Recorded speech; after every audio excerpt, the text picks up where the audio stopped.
Burgess Foster, state rep candidate for District 5.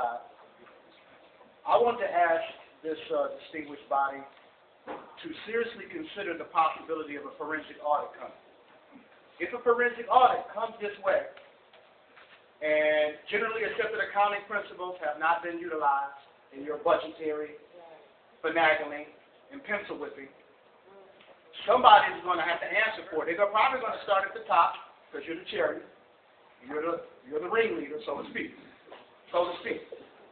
And I think very lucid examples of questions about laptops versus computers and duplication of budgetary items are quite evident. And I think that the people of the city of Detroit have been so greatly disappointed in how they've been abused financially by individuals when they being in this executive authority, according to my colleague, stated that he would give $750,000 to this body.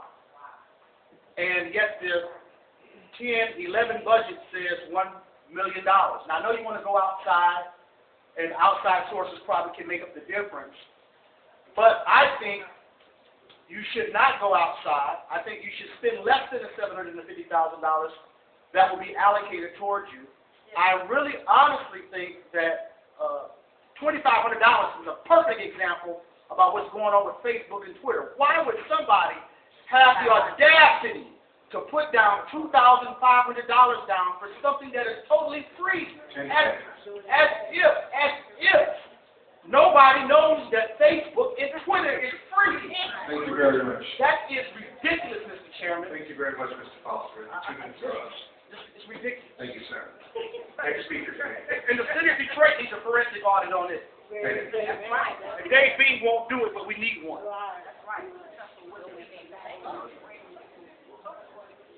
Hello, my name is Stephanie McClellan. Good evening, Commissioner. I think it's very important that this commission, the Charter Commission, does not depend on outside funding. I mean, I think what we have close and right in front of our face is Robert Bob. We have a person that's virtually almost making $500,000, and $149,000 of it is coming from private sources that appear to be connected to charter schools. Okay? And we can see the direction of Robert Bob. So we need Detroit as a reason to be very suspicious at this point in time. Additionally, my concern is, and I think we've all heard about the pension issue, where it has been recommended by this administration that to turn our pension over to the municipal employee retirement system, a system that is underfunded and is not funded and well run as the city of Detroit. It concerns me that somewhere in this chart we should be able to address that issue. That the mayor should not be able to unilaterally decide or be one of the triggers to turn our entire $5 billion plus pension over to a private entity. And I'm looking forward to where in the charter this issue may be addressed. What the mayor can do right now is that all he has to do is not pay his pension obligation, which will automatically throw our pension into distress. And automatically then, that could be one of the triggers that the state can step in and turn our pension over. 10 seconds. Thank you. So I'm looking forward again to that area. We need you all, the total city support in this issue, because if they take a $5 billion pension, you can rest assured the water department, it won't be much left of Detroit. Thank you, Mr. Fellow. Thank you. Thank you for your comments. Next speaker. My name is Alan Beeks. I believe at the last meeting, I stated that we want this to be an expedient or expedited and economically sound procedure. So far, as my speakers before me have said, you know, I've seen nothing but a bunch of back and forth over small issues. We want a charter that is going to make sure that no abuses are taking place in the city. Also, I too am concerned about this idea that outside funding should be used.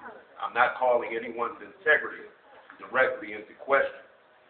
However, we have been beaten, we've been slapped about, and we have no more cheeks to turn. It's time for the people of the city of Detroit to stand up and make sure that all of you, that's from Dave Bing down to the newest city council member, down to all charter commission members, hold to integrity and consider why you're here. What do you say? The people of Detroit. That is what you're here for. Not to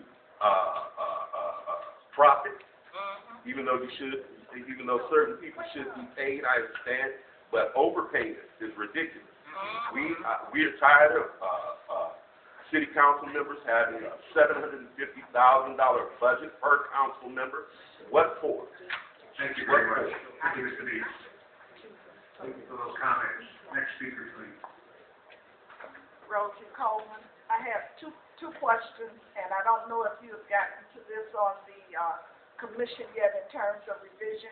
It has to do with the council by district and wanting to know the requirements of what one will have other than age and residence requirements.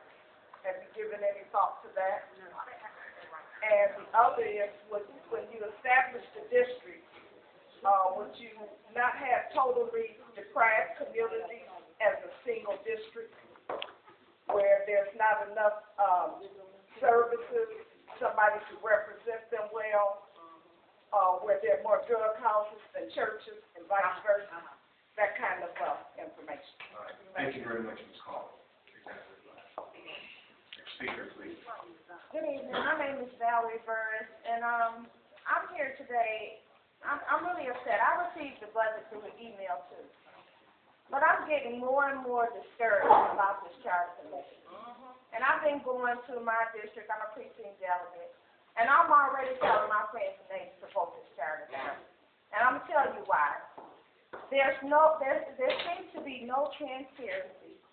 You have committees, but just exhibited today, if you don't like what the committees do, you just overrule them. And that just doesn't seem right. We've been convinced as the city of Detroit that our whole charter was jacked up from the floor. And that's just not true. We've been convinced through the media. We need to give up our water. We need to right size our city, put people out of their homes. I mean, it's just ridiculous. So my position today, because I'm really getting kind of tired of coming to these charter commission meetings and nothing happens. I don't see people with charters. Right. I don't see anybody taking any notes concerning what the people are saying. Going through, I know that's the second phase or whatever you all decide. But I've been told that the charter's already written, and that these committee meetings right here is just a show, just like a lot of other things that happen.